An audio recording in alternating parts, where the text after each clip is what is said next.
Europa turi pirmiausia atsistoti, investuoti savo pinigus, savo lėšus, turi dalyvauti ir Amerika parems tą ėjimą, ir parems ir Europą, ir NATO, ir Ukrainą.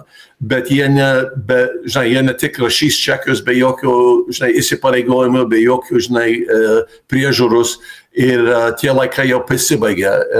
Bus, respublikonai veikia iš tokio fiscally responsible, daugiau rūpinasi, kaip tie pinigai bus išleisti ir kam jie eina. Tai čia tik ir kitokia priežiūra. Ir politika vis bus politika. Tai yra oponentai vis mėgins tą susukti, kaip jie gali, ir dabar tas darosi tarp demokratų Amerikoje ir tarp, daugiau liberalų Europos lyderių, kurie nesutinka su Trumpu ir su respublikonų politika.